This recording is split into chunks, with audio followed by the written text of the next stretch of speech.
Pemirsa, saat ini pemerintah tengah berupaya melakukan pengembalian dana BLBI sebesar 110,45 triliun rupiah dari para obligor BLBI. Dana yang dikucurkan pada krisis moneter tahun 1998 silam itu hingga kini disebut belum sepenuhnya kembali ke negara.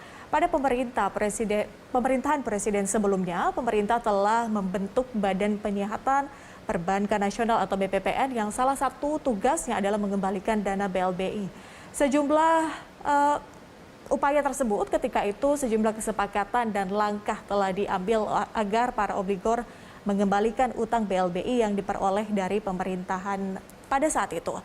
Terakhir, pemerintah melalui Satgas BLBI menyita sejumlah bidang tanah yang disebut sebagai aset milik obligor yang menjadi kompensasi pembayaran utang BLBI.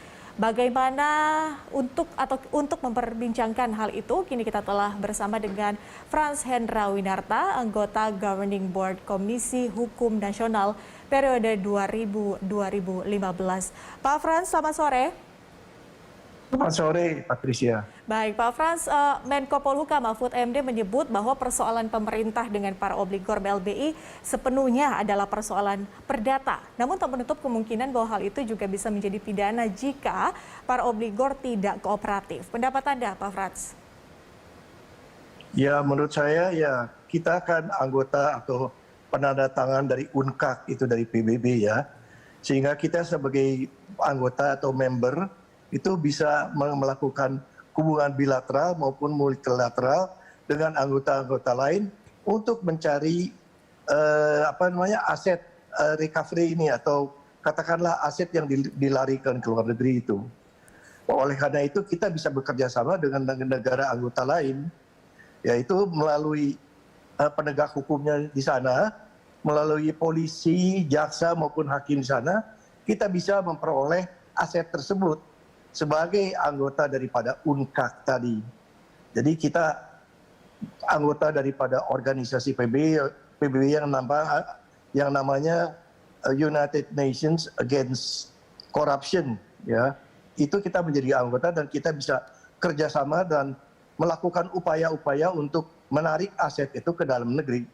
Jadi itu semuanya bisa terbuka semuanya asal kita mau mengupayakan dan kerjasama dengan yurisdiksi dari negara lain, terutama negara anggota begitu. Jadi Indonesia sudah ikut 2008, 2009 dan selanjutnya sudah ikut terus di dalam UNCAC ini. Yang Anda katakan itu adalah bagaimana cara untuk mencari aset-aset yang sekarang ini berada di luar negeri, begitu Pak Frans? Ya betul, dan itu bisa melalui perantaran kerjasama dengan anggota. Biasanya negara anggota itu mempunyai apa dinamakan legal assistance atau semacam kayak kerjasama untuk saling membantu dalam penegakan hukum gitu. Jadi kejaksaan sini, polisi sini maupun pengadilan di sana itu bisa kerjasama sama kita, diminta pertolongannya untuk mencari aset-aset tersebut. Tentunya dengan fakta-fakta, dengan bukti-bukti yang mumpuni begitu. Itu upaya sudah berapa lama Pak Frans sejauh ini dan bagaimana hasilnya? Lah kita sudah mulai ikut di 2008 itu di Doha, di Yaman, dan kemudian di negara-negara lain, dan kita sudah menjadi anggota dan kita belum memanfaatkan semaksimal mungkin untuk ini. Oke, Pak Frans, beralih lagi pada pertanyaan saya tadi. Menko Polhukam Pak Mahfud kemudian menyebutkan bahwa sebetulnya kasus ini adalah berada di ranah perdata seperti itu. Kemudian kalau misalnya memang ditemukan adanya manipulasi baru kemudian beralih ke ranah pidana. Ini bagaimana Anda melihatnya? Saya pikir soal pidana dan perdata nanti kita lihat saja. Kalau aset itu diperolehnya dengan melanggar undang-undang perbankan, BI misalnya, ya itu BLBI itu kan bisa masuk ke ranah pidana juga, tidak selalu harus perdata saja. Yang sebetulnya kalau kita bisa buktikan bahwa ini melanggar tindak pidana, KUH pidana atau undang-undang perbankan, maka itu bisa dilakukan secara pidana juga, bukan perdata saja. Artinya tidak ada. Tapi tentunya yang penting untuk masa sekarang adalah bagaimana mengembalikan aset itu nomor satu itu loh, supaya bisa masuk ke kas negara itu yang paling penting sekarang. Tapi artinya tidak ada, bisa dikatakan sebenarnya tidak ada batas waktu atau mungkin berapa kali pemanggilan, kemudian tidak ada itikat baik seperti itu dan kemudian ini akan beralih ke pidana. Tapi melihat apabila ada kasus terkait dengan manipulasi itu tadi baru bisa beralih ke pidana atau gimana Pak Frans? Tidak, harus dilihat kasus itu bagaimana ada pelanggaran-pelanggaran keuangan negara apa tidak, atau pelanggaran perbankan nggak pada waktu BLBI diperoleh itu. Kalau BLBI itu diperoleh secara melanggar undang-undang perbankan, itu bisa dipidanakan, tidak selalu harus perdata saja. Jadi upaya itu hukum bisa perdata dan bisa pidana gitu loh. Keduanya bisa ditempuh oleh kita. Jadi kita harus yakin, terutama dengan lewatnya waktu misalnya 22 tahun, itu sebetulnya sudah masuk ke perdata dan pidana gitu loh ya. Dan kita boleh kerjasama. Itu panggilan itu kan kita memperlakukan ini kepada yang ada asetnya di dalam negeri, belum lagi dengan asetnya dari luar negeri. Sama yang di luar negeri pun kita bisa juga kerjasama dengan negara anggota lain untuk menariknya itu kembali ke negara kita, masuk ke kas negara gitu loh. Jadi tidak selalu harus perdata, selalu harus bisa juga pidana dan lain-lain gitu. Jadi ada dua yang ditempuh, baik perdatanya maupun pidananya gitu loh. Artinya Pak Frans, yang kemarin dilakukan pengamanan aset atau penyitaan aset seperti itu bisa atau dikatakan itu sah secara hukum ya Pak Frans? Oh sah, secara hukum aja kan ada panggilan itu semuanya secara hukum sudah sah gitu loh. Karena BLBI ini kan sebetulnya yang dilanggar selain perdata juga pidana juga. Sebab saya pernah jadi anggota dari BLBI ini pada tahun 2002 itu kita sudah merekomendasikan kepada 30 lebih obligor dan kurang lebih waktu itu 50 triliun atau berapa itu kita sudah rekomendasikan bahwa ada pelanggaran pidana di dalam perolehan BLBI begini. Itu. Terutama melanggar undang-undang perbankan Bank Indonesia misalnya. Itu bisa dilakukan juga. Misalnya aset itu dijaminkan beberapa kali gitu kan. Dan itu artinya sudah melakukan tindak pidana dan itu rekomendasi itu sampai sekarang masih disimpan oleh Menteri Keuangan begitu. Pak Frans, tapi bisa dibilang bahwa pembuktian aset yang sesungguhnya milik negara ini yang mungkin bisa dikatakan sulit tidak sih untuk dilakukan di keadaan sekarang ini? Ya saya kira segala sesuatu juga ada kesulitan tentunya, apalagi menegakkan hukum ini. Karena ini dengan waktunya 22 tahun aja sudah itu melanggar undang-undang juga. Karena ini kan belum memenuhi apa yang diharapkan oleh pemerintah itu terhadap para obligor itu. Oke, Pak Frans, ada juga beberapa obligor yang sudah memberikan itikat baik begitu ya untuk penyelesaian terkait dengan kasus ini. Bagaimana Anda melihatnya? Apa yang harus dilakukan oleh pemerintah begitu untuk merangkul para obligor yang kemudian belum memberikan itikat baik untuk penyelesaian kasus ini?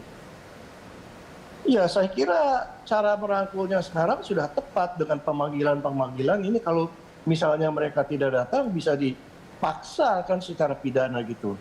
Polisi maupun jaksa bisa memaksanya ini. Pengadilan pun bisa memerintahkan untuk memanggil dia gitu loh. Jadi penegakan hukum ini harus tegas gitu. Kalau penegakan hukum ini lemah, ya terutama selama ini kan ada kelemahan di dalam penegakan hukum itu. Nah ini harus diperbaiki oleh kita. Dan seperti saya bilang tadi, kita selain mencari aset-aset di dalam negeri, juga aset yang di luar negeri juga perlu untuk dipertanyakan atau dicari gitu ya.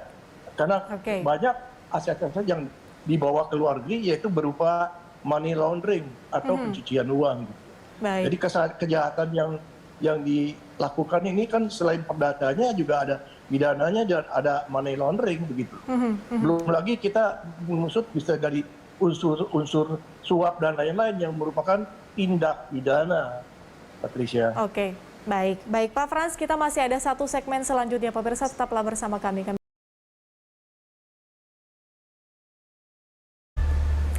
Pemirsa, kita lanjutkan dialog. Kita masih terhubung dengan Frans Hendrawinata. Pak Frans, kita lanjutkan dialog. Jadi kalau nggak salah itu di tahun 2006, kalau tidak salah itu ada juga penyelesaian kasus pada saat itu terkait dengan kasus ini juga dengan melalui beberapa skema, Pak Frans, yaitu PKPS ya. Ada MSAA, kemudian MRNI dan juga APU. Kalau sekarang skema itu sebetulnya masih digunakan atau gimana, Pak Frans? Saya tidak tahu posisinya sekarang bagaimana ya. Sebab ada yang istilahnya yang comply atau compliance ya. Mereka memenuhi apa yang diharapkan oleh pemerintah. Ada yang bertindak sendiri-sendiri, yaitu tidak memenuhinya gitu loh ya. Jadi saya nggak bisa memilah-milah gitu. Ada yang memenuhi dan ada yang tidak memenuhi gitu ya. Sampai sekarang jadi saya tidak tahu perbedaannya sampai di mana. Karena ini kan sudah lewat kurang lebih 20 tahun, jadi saya tidak bisa ingat satu persatu mana yang compliance dan mana yang tidak compliance gitu loh. Jadi skema apa yang kira-kira paling memungkinkan atau paling ideal di saat seperti ini? Di tahun 2021 sudah lebih dari 20 tahun, Pak Frans. Saya kira karena misalnya itu dia tidak melakukan apa yang diminta oleh pemerintah, maka kita harus bisa menegakkan hukum gitu loh. Karena kalau mereka sudah melampaui waktu yang dilewatkan ya. Waktu itu mungkin 5 tahun, 10 tahun sudah waktunya untuk compliance begitu. Kalau yang tidak bayar berarti belum comply, belum memenuhi syaratnya gitu loh. Jadi hutangnya masih aktif begitu loh. Jadi saya kira penegakan hukumnya harus dilakukan kalau bagi yang bandel begitu loh ya. Tapi kalau yang compliance ya saya kira nggak bisa dilakukan tindakan apapun juga kalau yang sudah memenuhi permintaan pemerintah pada waktu itu. Oke, jadi ada yang compliance dan ada yang tidak compliance. Gitu. Nah, itu dia Pak Frans. Jadi status mereka yang kemudian tidak bisa memenuhi kewajibannya nanti akan seperti apa? Nah, itu bisa ada tindakan pidana, Mbak Patricia. Oke, itu langkah selanjutnya. Penegakan hukum kan begitu. Penegakan hukum kan begitu. Jadi hukum itu nggak bisa diabaikan begitu. Kalau misalnya dia sudah dapat putusan pengadilan atau dapat dari pemerintah berhutang, dia harus melunasi hutangnya gitu. Jadi itu menjual asetnya begitu. Kasus pidana baru ya, Pak Frans? Saya kira pidananya yang lama masih berlaku dan yang sekarang kan sudah keterlambatan ini kan melakukan pidana lagi kalau begitu kan caranya kan gitu. Kalau tidak membayar gitu kan. Oke, Pak Frans, sejauh ini kalau Anda lihat kemudian usaha-usaha, upaya-upaya dari pemerintah untuk menyelesaikan kasus ini, pandangan Anda seberapa optimiskah kasus ini kemudian bisa diselesaikan, paling tidak di tahun 2021 ini? Saya kira karena dengan bukti-bukti yang cukup ini, harusnya bisa dilakukan penegakan hukum gitu. Jadi maksudnya terjadi pelaksanaan atau implementasi dari penegakan hukum ini. Jadi tidak boleh tidak dilakukan gitu loh. Sebab ini yang dirugikan kan kas negara kan, keuangan negara gitu. Jadi harus tegas pemerintah ini, tidak bisa dibiarkan gitu. Sekaligus juga memberikan efek jera ya, Pak Frans? Iya, sedangkan bagi orang yang sudah comply atau memenuhi compliance itu, ya jadi jangan dilakukan hal-hal sedemikian. Sebab mereka akan sudah patuh, saya kira harus dilakukan yang adil begitu loh. Jangan dikejar-kejar terus, tapi yang masih berhutang harus dikejar menurut saya. Oke, Pak Frans, dengan itu namanya penegakan hukum. Iya, dengan melihat upaya-upaya dari pemerintah ini, kemudian tadi juga memburu aset-aset yang Anda sebutkan tadi masih di luar dan juga sejumlah upaya yang lain, bisa tidak sih sebenarnya kalau memang aset ini yang katanya sampai 111 triliun rupiah ini bisa benar-benar kembali menjadi milik pemerintah, atau bagaimana Pak Frans pandangan Anda? Saya kira Anda harus tanyakan kepada para menteri yang bertugas untuk ini, Menko Polhukam maupun Menteri Keuangan, karena saya tidak bisa menjawab ini. Sebab saya sudah tidak ingat kesalahan mereka itu, dosa-dosa mereka itu apa. Saya hanya ingat sebagian itu compliance dan sebagian tidak compliance. Jadi ada yang balelo ya, sangat bandel gitu loh ya. Jadi sulit saya mengingatkan karena saya sudah lupa karena saya pegang perkara ini kan kurang lebih sampai 2005 lah 2003 gitu loh. Oke, kalau ada kesempatan saya akan tanyakan langsung kepada pemerintah. Pak Frans, terima kasih banyak sudah bergabung bersama kami di Prime Time. Terima kasih Patricia. Salam sehat selalu Pak Frans. Ya, salam sehat ya.